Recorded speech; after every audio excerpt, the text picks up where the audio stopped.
What's there to be upset about if you're making 35 million bucks? How much? 35 million. Damn. Dusty Baker says he doesn't sleep much and didn't realize how tired he was until he took his son fishing in New Mexico for some R&R over the All-Star break. One thing keeping him up at night, what to do at third base. The book Game 6 by Mark Frost tells an interesting story. There was a camera operator behind the Green Monster who was dealing with some kind of rodent, and while he was trying to shoo the rat or the mouse away, the camera actually followed Carlton Fisk down the first base line by accident. A famous shot, one that's part of the mystique of Fenway Park. It's way too early to start printing off playoff tickets, obviously. Adding more bats can still happen, but is this Reds offense built for a run in October? Reds owner Bob Castellini is not about to open up his checkbook for right around $100 million this summer to build for the future. Mitchell says he had a hard time during the day thinking about his grandpa, so he started making this journal at school with a couple of passages. Hey Pete, you're going to love this. I'm student of the month for Fort Wright. Here in Washington, D.C., the White House is, of course, where the president and his family lived during his term as commander-in-chief. And Barack Obama is a big college basketball fan. He, like a lot of us, put together an NCAA tournament bracket with one pick in particular that caught the attention of the Bearcats. UConn over UC in the second round to move on to the Sweet 16. Big offseason for you. After 30-plus years as an assistant coach, you got the opportunity that so many football coaches covet to go interview for some NFL head coaching jobs. What was that experience like for you? And how long does that take to kind of, I guess, get over after they pick somebody else? For the first time, camp will be in Cincinnati at Paul Brown Stadium. The Phillies left the line score up long after the fans here at Citizens Bank Park had gone home. The Zeros tell the story of a dominant performance by Halladay, and one in which he joins Don Larson in the record book as one of two pitchers in the history of Major League Baseball to toss a no-hitter in the postseason. Toughness, grit, determination, all out, all the time desire. These are words and phrases in pretty much every basketball coach's vocabulary, especially Mick Cronin's at UC. This guy used to walk the sidelines here at Roger Bacon. Bill Brewer died unexpectedly in 2007 of a heart attack after moving on to Princeton High School, leaving behind a legacy of memories for his players, 3 daughters, and a wife who remembers being a basket case during that title game in Columbus. You can bet the Bengals will be watching their phones probably for the rest of the season, needing some help to play the football that matters most in January. The first order of business is having the Jets lose so Cincinnati can move into a tie for that last wild card spot in the AFC. I'm Zach Wells here in the Black Hole in Oakland, California, maybe the most avid fan following in all of pro sports. This guy's hometown is Atlanta, Texas. Do you know, I'm going to give you a hint, an NFL executive that built a Super Bowl champion that's also from Atlanta, Texas? Ted Thompson. Of the Green Bay Packers. Yeah. How do you know? Did you guys ever play golf or know each other? I've actually never met Ted, but his family actually went to my church and we were good friends. And the starting pitching was lights out, especially going up to the All-Star break with that trip on the West Coast. Are you comfortable? I know you're not the general manager. I know you don't make trades. Do you need another bat? Do you need to ignite this offense a little bit? Or are the bats in here capable of lifting you guys to where you want to go in October? Yeah, I'm not sure. I think it's definitely a tough call. What's one thing you want to say to everybody back in Cincinnati? Start the first wrap at 10:30. Yeah! Reds owner Bob Castellini is not about to open up his checkbook for right around $100 million this summer to build for the future. This is a team in Cincinnati with no gaping holes in the everyday lineup, and as the adage goes, is built to win and win now. Jay Bruce has all of 1 hit in the Reds' 11th spring training game, Fanning against Kansas City. Homer Bailey pitched 2 scoreless innings. Tony Cingrani gave up a big bomb to Alex Gordon. Picnic blankets mean trouble in Arizona. Mike Moustakas delivered a run-scoring extra-base rocket on Jose Arredondo, and the Reds fell to 2-9 with an 8-1 loss to the Royals.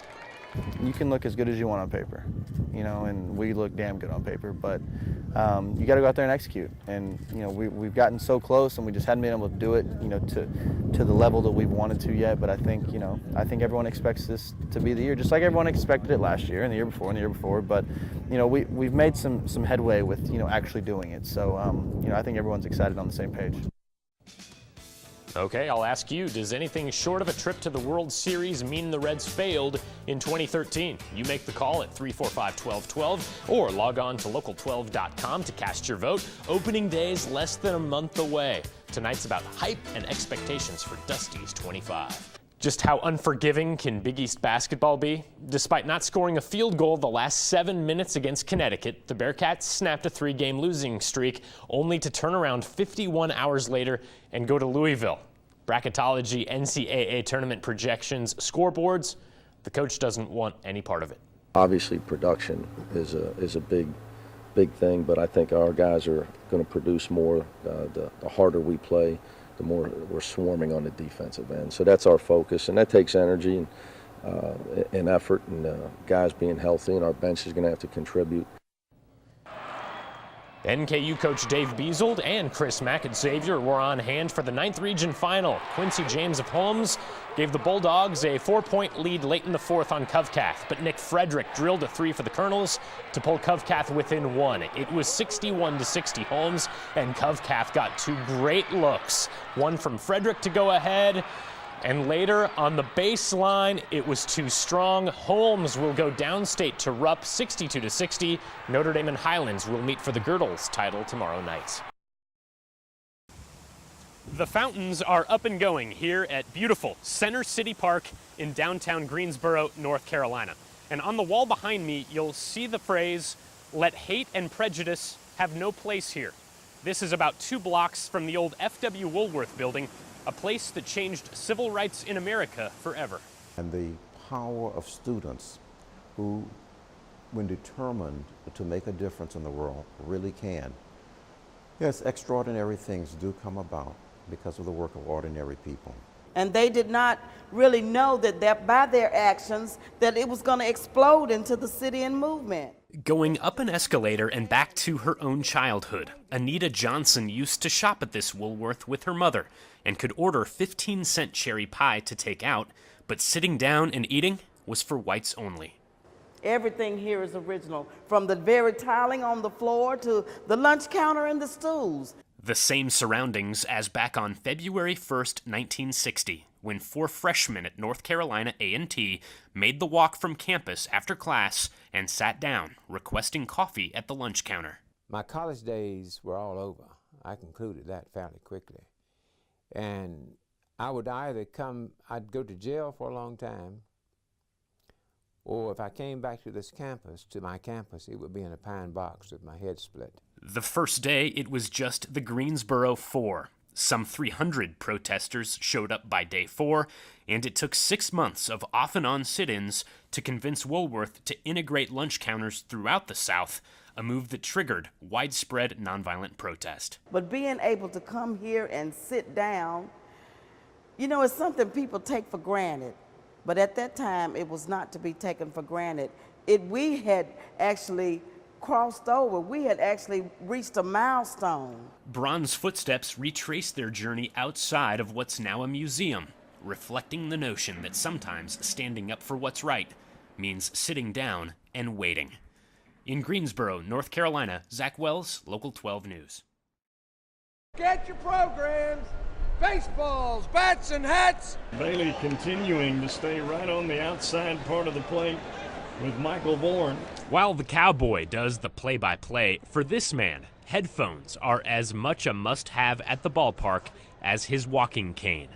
I pretty much knew, go for it now, or otherwise I might never get the opportunity. And Reggie Deal knew it was time to chase his dream of visiting every major league park when life insurance money came in unexpectedly.